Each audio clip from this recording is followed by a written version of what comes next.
It's Black Friday. That means one thing for the Hawkeyes, the Big Ten regular season finale, and a chance to serve up some post-Thanksgiving revenge to Nebraska. Here's what's up for grabs today. The Heroes Trophy. It currently resides in Lincoln, but the Hawkeyes are flying over the border to make sure it is just a one-year stay. Iowa, Nebraska, we are 1 hour from kickoff. Let's get it going. From KCCI, Iowa's sports leader, you're watching Iowa Kickoff as the Hawkeyes aim to reclaim the Heroes Trophy.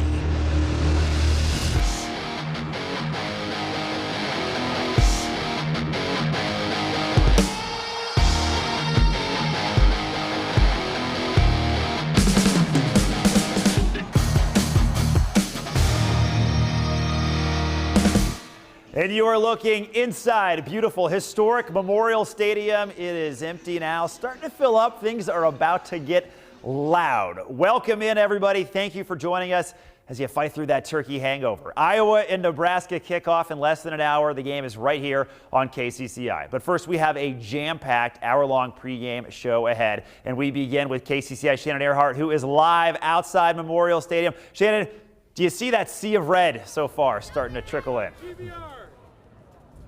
Yeah, Scott, I actually have some little girls on the other side of the camera saying, "Go Big Red." There's tons of Nebraska fans here, a ton of Iowa fans, a lot of people drinking beer, having a good time. Still an hour to kick off, but this is what you expect in a heated rivalry game like this one. Bundled up. That's another thing that I noticed. I mean, Nebraska has a lot on the line here. Fans are not going to miss this game. They are one win away from bowl eligibility. Haven't been to a bowl game actually since 2016. Iowa, on the other hand, looking for revenge against the Cornhuskers last year. The Cornhuskers knocked them out of the Big Ten title game, which they missed. Now they clinched this year. They got off the buses at around 8:40 this morning. Cooper DeJean, a critical piece for Iowa, is out for the season with that lower leg injury. You see him crutching in. Deshaun Lee is the one that will be replacing him. Against the Iowa defense, against Illinois, the Iowa defense actually finished with 13 pass breakups, the most since 2002, and locked in that Big Ten championship. He still will be missed, though. Iowa, one win away from a 10-win season, deja vu of 2021. These boys want to feast. Like I said, a revenge game. And here in Lincoln, last time they had the trophy, they are ready for it, Scott. I cannot wait. Oh, it's going to be great. We're looking at 85,000 fans out there at Nebraska. Shannon, we'll get back to you in just a moment. And let's talk about what Shannon just mentioned. Last year, when Iowa took on those Nebraska Cornhuskers, it didn't really go well. Iowa already has that Big Ten West title going into today, however. Hasn't wrapped up, but yeah, revenge on the mind for sure. The Hawkeyes in this game last year, they were held to less than 300 yards in that 24-17 loss. They had 4 turnovers, leading to 17 Cornhusker points. One of the bright spots was Caleb Johnson last season. He had 109 yards. The Hawkeyes did have a chance at the end, but Alex Padilla's 4th and 8 pass was intercepted, and that was all she wrote. The loss snapped Iowa's 7-game winning streak in the series, and most importantly, cost them a 2nd straight Big Ten West title and an appearance in the Big Ten championship game. And if Iowa gets that revenge, it would end Nebraska's season. The Cornhuskers only have 5 wins so far. They're 3-5 in the Big Ten. Iowa sitting pretty, having clinched a trip to Indy with last week's win over Illinois. Now on the other side, you got mighty Michigan and Ohio State looking to earn a berth to Indy to play the Hawkeyes. And those two square up tomorrow morning. We're going to have more on that matchup coming up soon, so don't go anywhere. Iowa's going to play for the Big Ten title for the 2nd time in 3 years. How in the world have the Hawkeyes, with the worst offense in the nation, been able to go 9-2? Defense. This defensive unit is a stone wall that sucks the life out of opponents. They give up only 12.4 points per game, 3rd best in the country. And this is wild. The Hawkeyes have allowed 2 touchdowns over the last 20 quarters, just 2. They've only surrendered 2 rushing touchdowns all season. That's fewest in the country. On the other side, that Iowa offense, downright embarrassing. Offensive coordinator Brian Ferentz was fired in October, but is coaching through the ball game. The Hawkeyes managed just 18.5 points per game. They're dead last in yards per game, more than 15 yards less per game than the team right ahead of them, and they also lead the country in punts. True, they lost top receiving threats, tight ends Eric All and Luke Lachey to injury. Also lost their new leader, Cade McNamara, the star quarterback portal transfer from Michigan. The Hawkeyes, however, weren't really putting up eye-popping numbers with those three in the lineup either. So who did the Hawkeyes turn to when QB1 went down? Well, Deacon Hill, the 6'3", 258-pound sophomore out of California. He took over the starting role officially against Purdue and had a bad October. Hill completed just a third of his passes, had more turnovers than touchdowns, and posted a quarterback rating in the single digits in all 3 games. But since November, he's been pretty good. He's hitting about 2/3 of his passes, has a positive touchdown to turnover ratio, and seems to be figuring things out. And his coach has taken notice.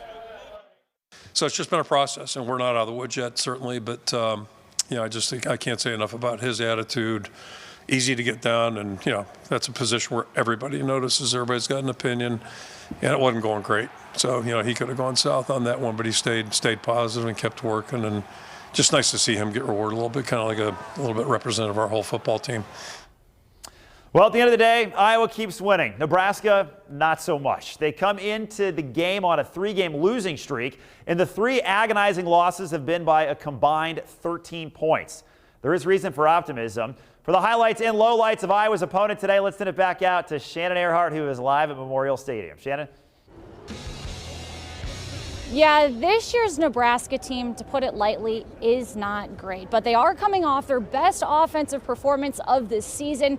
Chubba Purdy, quarterback, Brock Purdy's little brother, led the Huskers to a season-high 274 offensive yards, including a career-high 105 rushing yards. He had 2 tutties and 1 interception in the heartbreaker overtime loss and earned the right to actually start against the Hawkeyes today. So can Purdy be the spark Nebraska needs? On the season, the Cornhuskers are near the bottom of D1 in points per game, total offense per game, and red zone conversions, but they are top 30 in rushing yards per game. But where they struggle the most is ball security. Nebraska has turned the ball over 28 times this year. That is the worst in Division I. 13 fumbles lost, 15 interception.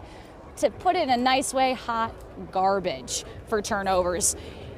Let's talk a little bit about defense. They do have the best defense among the nation. Does it sound familiar at all? They allow just under 19 points per game. That's 19th best in FBS. Nebraska is 15th in total defense, allowing just over 300 yards a game.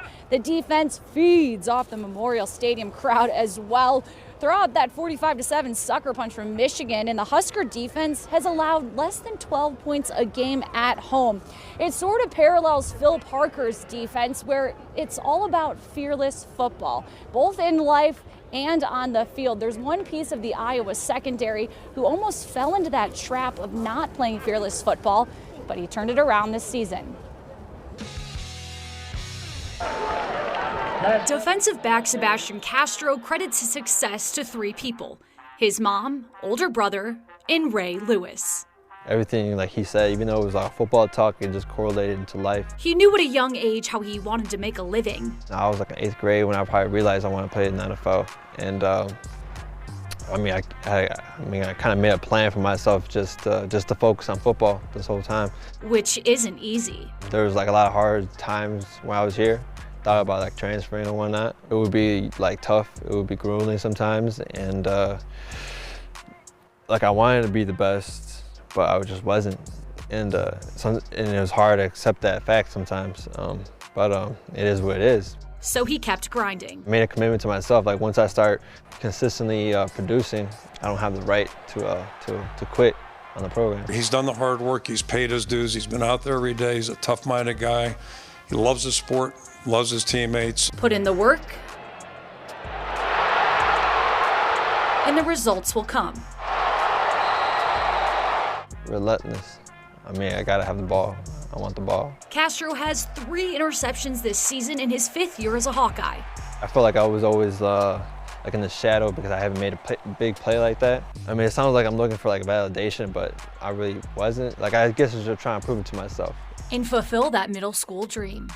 Even though that little kid, like, he wanted to do it, he had like kind of doubted that he could do it, but I mean, yeah, I'm here and I believe I can do it. So I'm gonna try to do it as long as I can. Castro believes he can play in the NFL, and as you heard, Kirk Ferentz says he has a pretty good shot. Kirk Ferentz also said that his second biggest challenge behind getting to the quarterback, of course, will be punching that ticket. A solid performance today, Scott, would definitely help his case. Oh, absolutely. I'm sure the Hawkeye fans would not mind that. Thank you, Shannon. We'll get back to you in just a bit. Now, Nebraska and Iowa will have a hard enough time scoring points without weather messing things up. So we're going to welcome in meteorologist Trey Fulbright. And Trey, please tell me there are no issues slowing down the Iowa offense today out in Lincoln. No issues at all. The game should go on without a hitch here, but it is definitely cold. You have to be a die-hard fan to sit out in this. It's 25 degrees, mostly cloudy with a northeast wind at 15, giving you a wind chill of 13. You can see the clouds are widespread, not only in eastern Nebraska, but in western Iowa here as well. No snow falling, but some of these locations could see some snow over the weekend. Your game time forecast here, 26 at kickoff at 11, 29 for any of those post-game celebrations going on, and it should remain cloudy and cold throughout the remainder of this afternoon. We'll send it back to you, Scott. Thanks, Trey. It'll be nice and cozy in your house, so keep watching us. Stay with us. We have a ton left to get to, including the other game all Iowa fans will be watching, Ohio State and Michigan. Who gets the Hawkeyes next week in Indianapolis? Plus, a sports anchor who's been covering Nebraska for over a decade is going to join us in Lincoln with an inside look at the Huskers today. And before we go to commercial, here is a trivia question for you. What do you know? Have the Hawkeyes been so good in November? They have been so good. Out of the last 18 November games, how many have they won in the month of November? The answer when we come back.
Welcome back. Since 2019, Iowa has played 18 games in the month of November. The question, how many of those 18 have ended with a Hawkeye win? 17. There's 17-1. Incredible. The only loss in that stretch was last year's loss to Nebraska.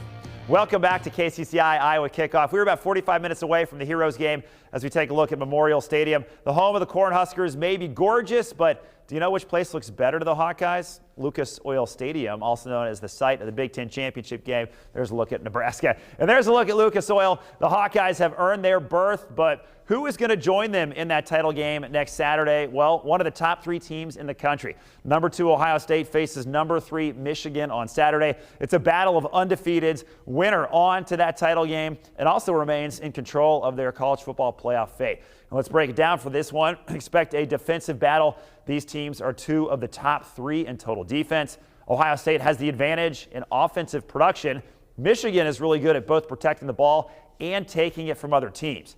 Should be a great one. Saturday, 11 a.m. on Fox. Winner will face Iowa in that Big Ten championship game. And let's go back to those Hawkeyes. On paper, their game against Nebraska today is pretty evenly matched. We wanted to look beyond the numbers and talk to a man who makes his living covering the Huskers. Shannon Earhart caught up with Andy Kendi from our sister station, KETV. Hey, Scott, I'm here with Andy Kendi, KETV, Nebraska Perspective. I got to ask, these teams are so similar. What makes Nebraska different? Their turnovers, that's what's killed them so far this year. They have more turnovers than any college football team in the country at 28. 23 of those responsible by the quarterback position. Their turnover margin is minus 15. There's only one team in the country with a worse turnover margin, and that's Temple. So that is the reason why Nebraska's 5-6 and the reason why Iowa's 9-2 in my opinion. Absolutely, I saw that too. I want to talk kind of about the running back room. Depleted with injuries, who steps up today? Well, it's going to be Emmett Johnson, a redshirt freshman, but you look back at all of the injuries that Nebraska has sustained, and that's really been the issues on offense for Nebraska. They lose Gabe Ervin in the opener. Ramir Johnson was their third down guy and a key contributor last year and was going to be counted on this year. And then just last week, Anthony Grant, who was their leading rusher last year, twisted an ankle late in the game against Wisconsin. They don't know if he's going to go, and you don't, if you're a running back, want to have ankle issues. And the other issue, Shannon, is wide receiver. They've been decimated by injuries at the wide receiver position. Billy Camp is the only one of the top 4 guys going in that is still playing today. So it'll be interesting to see how they utilize the wide receivers and how they mix in the tight ends. Thomas Fedoni is a guy to watch, number 24. Both teams shredded by injury. What is the fan base expecting this season, and have they lived up to the expectations, Iowa? Well, a lot will be dependent on today. Honestly, today will go a long way about how Husker fans will look back on this year one for Matt Rule.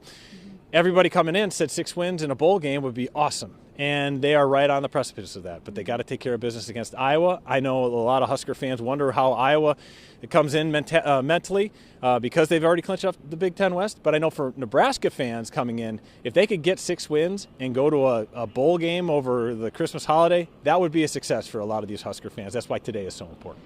A bowl on the line for Nebraska and revenge on Iowa's mind after being beat by the Cornhuskers last season. I'm Shannon Earhart for Andy Kendi, KCCI, Iowa Sports Leader. Thanks, Shannon. It's called the Heroes Game because each year, each school honors a hero, and today Nebraska's honoring Lincoln native Josh Hicks. This is incredible. He pulled a man from a van that tumbled down a highway into a lake. That happened back in July. Iowa honoring Eric Kumm, a vocational ag teacher and FFA advisor since 1997 in the South O'Brien School District in Northwest Iowa. He is being honored for the impact he's had on countless kids pursuing careers in agriculture. Now, Trey back with us to take a look at the forecast out there. Going to be cold in Nebraska. That's right. And, the conditions there are pretty much similar to what a lot of us are seeing here in central Iowa this morning. This is a look at the game time forecast this afternoon and later on this morning into the afternoon. 26 degrees at kickoff, and temperatures slowly work their way back into the upper 20s later on this afternoon. A breezy north wind and mostly cloudy skies. For folks in central Iowa here today, we have cold conditions here as well. Upper teens still in northern portions of the state. Mid-20s from I-80 and then points off to the south. We'll be up to 33. That's your forecast high today. Down to 30 by 7 p.m. and mostly cloudy skies. We'll be watching clouds continue to spread in later on this evening and into the overnight hours. So if you're coming back from the game, no issues other than the chilly temperatures that we'll be dealing with. Tomorrow morning could see a few snow flurries out to the west, but I think a lot of us stay dry because the air is so dry here across the state. But that will change going into Saturday evening and Saturday night as we watch a storm system graze us to our southeast. That will bring some light to moderate snow, especially over south central parts of the state. Snowfall forecast here, a trace to 1 inch from Highway 20 down toward the I-80 corridor, 1 to 2 inches possible over parts of southern Iowa into Sunday morning. 8-day forecast has us up to 36 for tomorrow with that chance of snow arriving during the evening, lasting into Sunday morning, followed by gusty winds and temperatures in the 30s for both Sunday and Monday. We start to warm back up to near average levels there by the middle of next week. Thanks, Trey. The Hawkeyes are going to be playing this Black Friday game with full stomachs following their Thanksgiving feast. And we were curious, what are their Thanksgiving must-haves and steer clears? Favorite dish, I would have to say ham, probably. I like a good little smoked ham over turkey, yeah.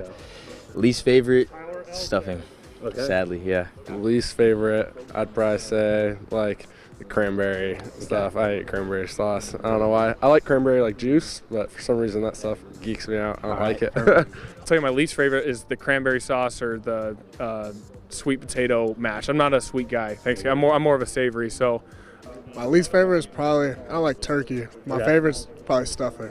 Or some, yeah, or a baked mac and cheese. That's probably my favorite too. I like a good dinner roll with butter. I mean, you can pound like 4 or 5 of those. Or green bean casserole for sure. Those are my 2 go-tos. You're not really agreeing with me on that. You probably don't like that one. I'm not a big fan of pumpkin pie. I'm a greedy kid. I like them all. I'm the same way. Give it all to me. I'll eat it all. All right, our pregame special rolls on as we count down to kickoff, as we take a look at Memorial Stadium. How the Hawkeyes are getting motivated despite already wrapping up a Big Ten title game berth. Plus, the punter from down under shares his secrets on what makes him so successful. We'll hear Tory Taylor's tricks of the trade next. And how about another trivia question for you? How much do you know about the Hawkeyes? Do you know this? They've retired 2 players, 2 jerseys of 2 players. One was Niall Kinnick. Who is the other player with his jersey retired? The answer in 2 minutes.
Before the break, we told you the Hawkeyes have retired 2 numbers in program history. Niall Kinnick's number 24 is one. Do you know the other? The answer, Calvin Jones is number 62. He was the first African-American to win the Outland Trophy. He wore the black and gold from 1952 to 1955. Well, he's a beloved member of this Hawkeye team since 2020, but today is his final regular season game. Tory Taylor, the punter from down under, announced last week he will enter the NFL draft. He flips the field every time. At Iowa, punting is winning. We will miss Tory. His leg is a straight-up rocket launcher. Shannon Earhart joins us again. And Shannon, since the Iowa punting job is coming open, I'm thinking that you're up for the job. You're walking on, right? Is that the plan? Scott, I don't even know if I can answer that question. I don't even know how to answer that. So, honestly, I'll just show you. I'll show you what happened. Here with punter Tory Taylor. Tory is going to show me how to do the perfect punt, right? Well, I don't know if there's such thing, but we'll try. Okay, let's go. Well, give it first and foremost, I try and put this my right ring finger on the ball, almost like a handshake grip, as some would say. Mm-hmm. And then I always try to focus on this point of the ball being at 10 o'clock and then the laces at 2 o'clock. And then the biggest thing is I'm always trying to hit the front of the Nike symbol, because if you hit back here, the ball's going to shoot off that way left. Okay. Yeah, and then try and keep it in line with your right hip. But remember you got to do the 10 and 2. 10 and 2. So this is at 10 o'clock, and then laces are at 2. And I want you to feel like you're hitting this part of the ball. Okay. This could be ugly. It? Just watch the cameras and stuff. Are you supposed to drop it? Yeah, drop it. Drop it. Yeah. And hit it right here. Yeah, but like, keep it in line with your right hip. Okay, yeah. Got it? All right, now swing across this way. Okay, so I should start with my... Yeah, and I want you to take like 1 step, 2 step, kick. 2-step kick. All right. Watch out, honestly. I nailed the camera. All right. I'm nervous. Okay. That's not too bad. I didn't see a spiral. I've seen worse. What did I do? It's because you hit the back of the ball. Like I remember, so when I was saying like if you hit the right side of the ball, then you would. Yeah, it's gonna like tumble. So it laces out. Yeah, you want to hit like the front half of the ball so that it spirals this way. Okay. It's not as easy as people think, is it? No, it's not as easy as people think. I know. How to do the perfect punt? I guess there's no such thing. There's no such thing. We just try our best. That's all you can do. It's all I do. It's all punters and kickers and snappers do. Okay, I was not the best, as you saw, but Tori is the best, literally. He partners with an Iowa-based campaign called Every Kick Counts. The campaign helps raise awareness about preventable stillbirths. Taylor donates his NIL money from the Ray Gun Punter-inspired T-shirts and has people pledge money for each of his punts. He's raised over $50,000 through the 2 years he's been with the campaign. Pretty special for him.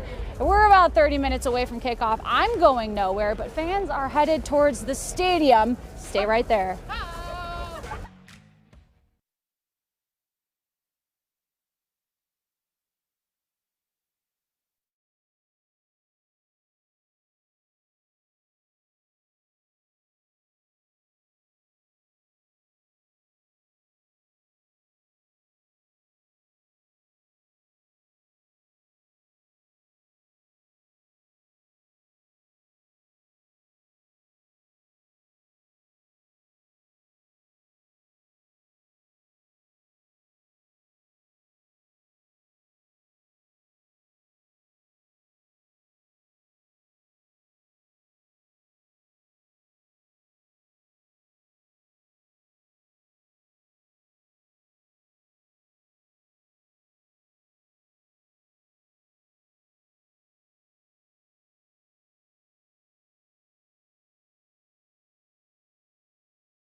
From KCCI, Iowa's sports leader, you're watching Iowa Kickoff. Just passed Bo Schembechler for wins in the Big Ten.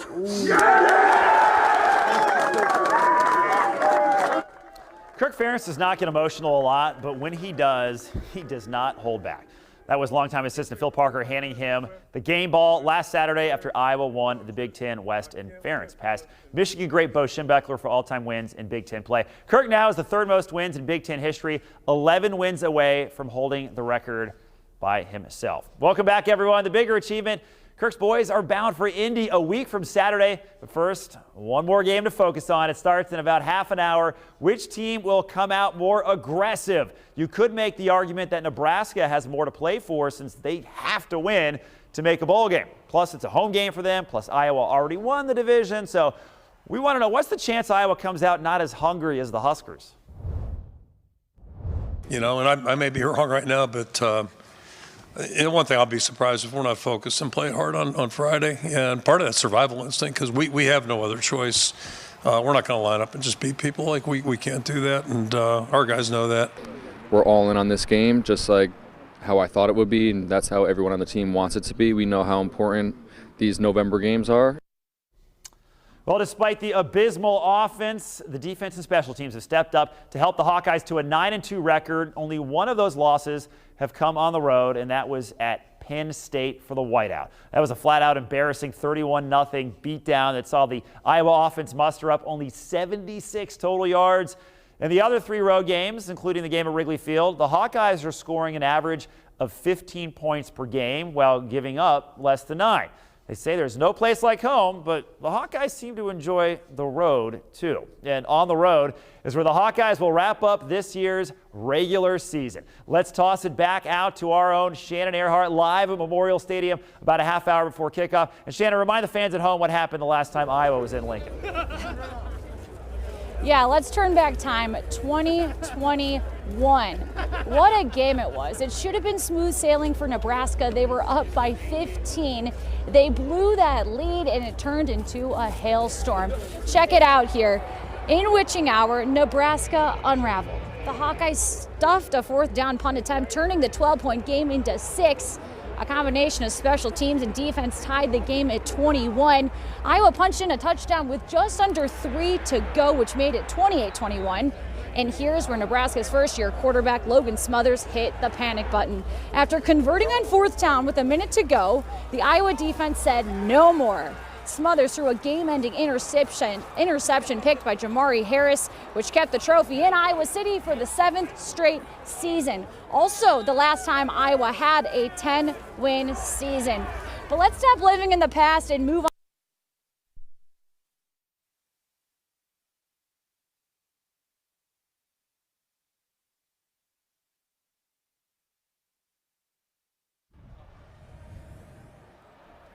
All right, let's take a look at Caleb Johnson. We'll get back to Shannon in just a moment. Caleb Johnson getting better down the stretch. Once Deontay Vines got injured, Caleb Brown stepped. We're talking Caleb Johnson. Got a lot of Caleb's going on. Caleb Johnson, 20 carries, 107 yards. The game-winning touchdown against Illinois, and then there's Caleb Brown. Caleb Brown stepping up big time over the last 2 weeks. He's had 14 targets, 10 catches, disrupting the secondary. And against Illinois, he had 71 yards on 7 catches, the most receptions from any receiver all season. Right now, he's playing really well. And I think it's just a tribute to his hard work. He's really paid attention. Right now, it's just, starting to make sense to him. Like, it feels like, okay, I should be doing this and all that, whereas I'm not sure it was that way in September.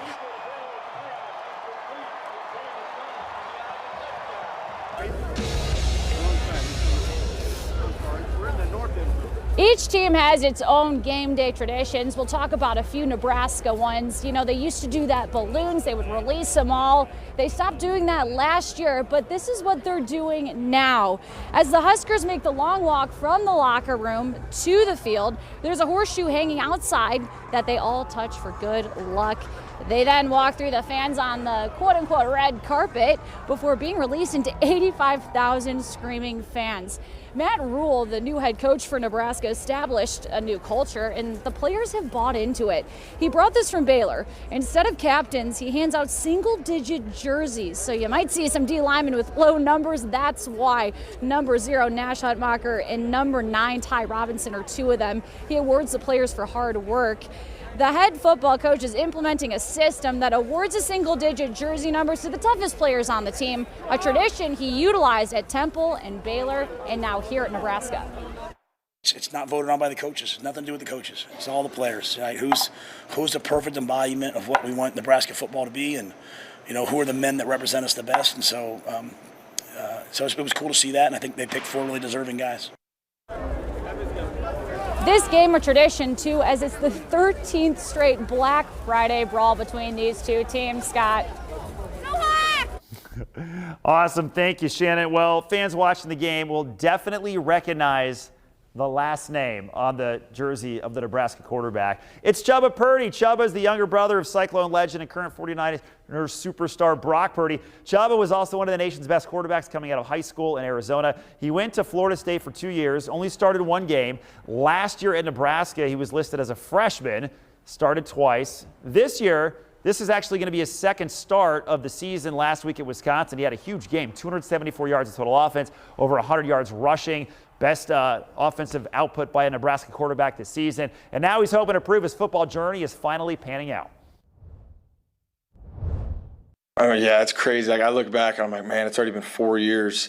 I feel like I just got to college, and I've dealt with a lot, surgeries and whatnot, and setbacks. And then obviously I had some playing time. Didn't really play well, but I mean, that's all part of it. That's part of the process. You just got to keep working and put your head down and just keep going. All right, the term over-under means the total number of points projected to be scored in a game. And the Iowa-Nebraska over-under for this game that's about to start is currently sitting at 24.5 total points. And that is the lowest ever for an NCAA football game. Iowa has set and broken that record a few times this year. Minnesota's over-under was 30.5, and the under hit in that one. And then Rutgers, they set it again, 27.5. It was the under. Will the trend continue today? As I mentioned, it just got changed to get 24.5. Let's play a little game, shall we? I'm going to show you two sets of stats, and you have to guess which set of stats is Iowa's and which is Nebraska. So these two teams are nearly identical in scoring and points per game. Also passing yards per game, third down and red zone conversion. So do you know which side is Nebraska, which one's Iowa? Well, there you go. That's actually Nebraska on the left. Statistically, the Cornhuskers have a better offense than Iowa. Not a complete shock, but the two are not separated by much. However, the Huskers have a big advantage with their ground game, 26th best in the nation, averaging about 186 yards per game compared to just under 110 for Iowa. If we would have added rushing yards per game, that would have given it away, but there you go. Nebraska, however, is banged up going into this one in the backfield. Let's look at the defensive matchup. Same rules as before. Look at these rankings. Which one's Iowa's, which one's Nebraska's out of 130 Division I teams. See if you can figure it out. Probably easier in this one. Iowa, one of the best defenses in the nation, and there they are. That's them on the left. The Cornhuskers are no slouches either on the defensive side of the ball. One of the best rush defenses. They can also get in the backfield in a hurry. Nebraska is top 25 in tackles for loss. We are less than a half hour from kickoff, and injuries have played a big part on both rosters this season. For more on that, let's send it back out to Shannon Earhart live in Lincoln. Yeah, let's talk Nebraska here. The health of their ground game is concerning. It's riddled with injury. The running back room used to be the deepest, and now it's one of the thinnest. Some guys they lost here came from that Wisconsin game. The Badgers took out a lot of their core. RB1 Anthony Grant got injured last Saturday. He's listed as questionable. His injury undisclosed. He's likely a game-time decision. Grant has the second most rushing yards and touchdowns behind their injured QB1, Henrik Harbaugh. The quarterback was ruled out Wednesday with an ankle injury, and Gabe Ervin Jr., who was productive, has been out since week 3. The Huskers will have to turn to true freshman Emmett Johnson, who's averaging about 54 yards a game in conference play. Behind Johnson is wide receiver turned running back Josh Fleeks and freshman Quinton Ives, who has 0 stats this season. He played his actually first minutes against Wisconsin. Something to remember here, Iowa has the 18th best rush D in the country, allowing just 3 yards per rush, so short yardage runs are going to be difficult. It's also been a tough season for the Hawkeyes, losing many of their biggest names, Cooper DeJean, Cade McNamara, Eric All, Luke Lachey, all out with leg injuries. Devontae Vines, that wide receiver, is out as well. So Caleb Brown has stepped up, which we mentioned earlier. And of course, Noah Shannon, who was suspended after being caught in the gambling investigation that hit Iowa and Iowa State. As I mentioned, the injury bug has eaten Iowa alive. For more on that, we go to Jeff Dubroff with somebody who's stayed healthy. The mentality for this Iowa Hawkeye football team in 2023 has been next man up. Opportunity presents itself and a player takes full advantage. This year, one player on the Iowa defense is doing just that, making the most of the opportunity and carrying the pride of a small town on his shoulders. You could fit the entire population of Farnhamville, Iowa. It's got like 300 people. In a small section of Kinnick Stadium. One of those 300 is Kyler Fisher. The former star at Southeast Valley High School could have gone to smaller schools in Minnesota.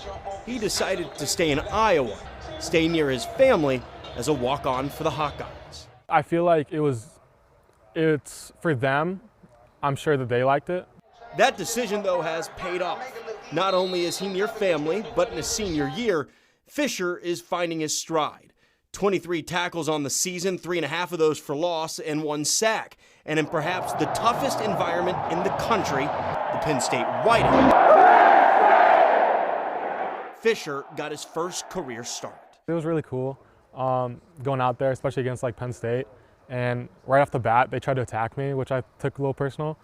But it was all right. Beaver Stadium, a little bigger than playing at Southeast Valley, but Fisher was ready for the moment. I don't know if they thought like I wasn't going to be ready or something, but and then I went back there and made a play. But the moment Fisher might be remembered for most is this. Returning that blocked punt against Nebraska back for a touchdown, sparking the comeback, silencing the crowd at Memorial Stadium, some of whom are his family and friends. One of my best friends from high school is like a huge Husker fan. He's always been a Husker fan.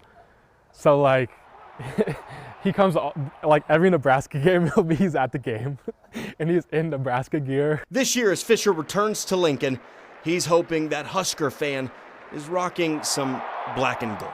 Colton, I hope you're wearing some Iowa gear. I mean, next man up mentality, that's what it's got to be when you're that depleted as a team and whole. You know, I've gotten a lot of high fives here, a lot of go Big Red. You can hear it behind me, in front of me, everywhere. Lines are filing in. Scott, I really wish you were here to see this. Shannon, it seems cold, so I'm happy you're having a good time. But I want to know, you know, it's the Iowa-Nebraska rivalry. We talked to Kyler right there. Definitely has some friends that go to Nebraska, and at home, I'm sure maybe a couple households divided out there are rooting for the Hawkeyes or the Huskers today. I'm guessing definitely more Hawkeye fans watching this program right now. But if you're at home, you're nice and warm. But what is the weather outside? For that, we go back one more time to Trey Fulbright. Trey, what's it looking like out there? They are still sitting in the 20s right now in Lincoln. It is very cold out there this morning. Wind chill right now of 13 with a northeast wind at 14, but it is a dry air mass too. So just cloudy skies at the moment in Lincoln and also across much of central Iowa. That is the way we'll stay for most of today. Radar right now showing a clean sweep across most of eastern Nebraska. There is actually snow occurring out west, but that snow should stay away for the game today. Mostly cloudy skies at 26 degrees at 11 a.m. for kickoff, upper 20s going into later on this afternoon. We'll send it back to you, Scott. Thanks. This is pretty cool. We have another live look inside Memorial Stadium. They are doing senior day right now as the Nebraska players are taking the field as they are trying to beat Iowa, get win number 6, and extend their season and qualify for a bowl. We got a lot more to get to coming up. We're going to talk to Joe Evans from Ames, his remarkable journey to Hawkeye captain and Big Ten star. We'll also check back in with KETV's Andy Kindy. Keys to the game from the Nebraska side and what Iowa needs to do to get the revenge they crave here on Black Friday. Don't go anywhere. We are back after this.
Welcome back to KCCI's Iowa Kickoff. Not every college football player's journey is the same. You've got your blue chip recruits, and then you have your walk-ons. As Jeff Dubroff tells us, it's not about how you start, it's about how you finish. For so many Iowa high school football players, they have the dream of walking out of this tunnel behind me, the one here at Kinnick Stadium, back in black, blaring over the loudspeakers, and 60,000 strong filling the stands of Kinnick Stadium, decked out in black and gold, waiting to cheer them on. That's the dream for so many of them. And for one player on the 2023 Iowa Hawkeye team, he's living that dream and so much more. It's hard to believe, but when Iowa captain Joe Evans was coming out of high school, his scholarship offers to play football were slim. You know, wasn't getting any Division I looks, really wasn't getting any looks at all. You know, Iowa State came in and offered me a walk-on spot, so did Iowa. The Ames native didn't think twice. Son of Spence Evans, a former walk-on quarterback for the Hawkeyes, Joe followed in his dad's footsteps. I knew I was going to be a Hawkeye. As a walk-on, it's hard to get notice, but little by little, members of the Hawkeye staff took notice to the young player who would turn out to be a cornerstone piece of the 2023 Iowa defense. Coach Morgan was like, "Who's number 13?" And I overheard it, and I'm like, all right, that means I must be doing something right. And it didn't take long for the most important man in the building to notice, leading to the day that would change Joe's life forever. Do you recall being put on scholarship?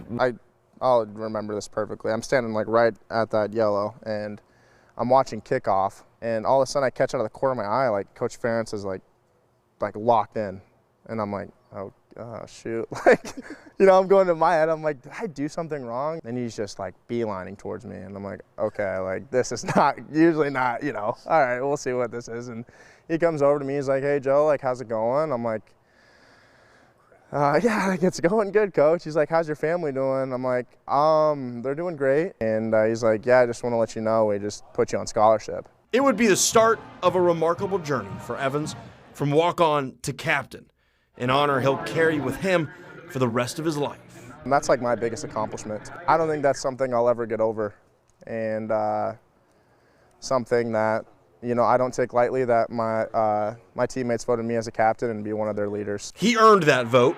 Evans is a machine. 5.5 sacks, 22 solo tackles, and he was the man who forced the huge safety and the division title clinching win over Illinois last Saturday. Now just 3 guaranteed games remain for Joe Evans: Nebraska, the Big Ten title game, and a bowl game. It will close one chapter in his life that's been one in a million. It's hard to put into words, when I'm 50, hopefully have some kids, being able to tell them about this whole journey will mean the world to me. And yeah, it's a bit surreal. Yeah, Joe's awesome guy. Thank you so much, Jeff. And we are now just 15 minutes from kickoff as the Hawkeyes are looking for revenge right here on KCCI. Shannon Earhart talked with Andy Kindy from our sister station, KETV, about keys to the game for Iowa if they plan on reclaiming that Heroes Trophy. Back here with Andy Kindy, kind enough to stick around with us, KETV. We got to talk Iowa. Tell me about what an outsider thinks about this team. Well, they got great defense, and they got a great punter. I mean, honestly, that's 1-2. Great punter, great defense, and normally outstanding special teams all around. And I think that's what Nebraska really has kind of molded themselves or aspired to be this year, is to be more like Iowa. I know Husker fans may shudder when they think about that, but Huskers, Nebraska football should be more like Iowa, and that's kind of the template they've had because of their offensive struggles this year. Nebraska has not been good on special teams, and defensively they've been outstanding, and that's why they've been kept in games. But for Iowa, from a Husker perspective, they know Iowa plays great defense. They have a great punter in Tory Taylor. And, here's a stat that just boggled my mind. In November games since the year 2019, Iowa is 17-1. And Nebraska is 3-15. That tells you everything you need to know about the two programs. History does not lie. How is Nebraska going to beat Iowa in this game? Well, probably they got to play great defense, okay? And they got to hit on a couple of offensive plays. We saw that early in the game against Wisconsin last week for Nebraska. They went up 14-0, but were unable to sustain that offensive momentum. They're going to have to do just enough offensively and make stops on defense and then get something from special teams. Tristan Alvano's a true freshman kicker for Nebraska, and he's been good, but has had some ups and downs. It's been a little inconsistent. However, Tristan Alvano is a state champion that won a state championship inside that building, kicking 5 field goals, including a game winner from about 50 yards last year. So the kid knows how to hit big kicks in big games. We'll see what happens today. On a big stage as well. Thank you so much, Andy. Back to you, Scott. Thank you, Andy. Thank you, Shannon. It's rivalry weekend, and there is a salivating slate of games on deck for all you football fans out there. 9-2 Missouri travels to Arkansas. That game also here on KCCI. Texas looking to crack that coveted top 4. They've got to beat Texas Tech first. The battle for Oregon kicks off tonight. Top 20 battle is the final as Pac-12 foes. We already talked about Ohio State and Michigan for the Big Ten East. The winner plays Iowa in the title game next Saturday. The big game, 11 a.m. on Fox. Cyclones are looking to ruin K-State's Big 12 championship. 7 o'clock on Fox on Saturday night in Manhattan. And here on KCCI, we've got the Iron Bowl, Alabama and Auburn tomorrow. We're doing that rivalry at 2:30. Also, Kentucky, Louisville, Washington State, Florida, North Carolina, NC State. It is incredible. We've got grudge matches, and we've got the Heroes game coming up in about 7.5 minutes. All right. One more break, and then we're going to head back out to Memorial Stadium as Shannon and I go back and forth to break down our keys for a Hawkeye victory. And one more chance to prove what you know about the Hawkeyes. There have been 26 Iowa players selected in the first round of the NFL draft, but only one has been selected first overall. Don't cheat. It'll be more fun when you hear the answer coming back in less than 3 minutes.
Welcome back. 26 first-round draft picks in Hawkeye history. Only one was the first overall pick.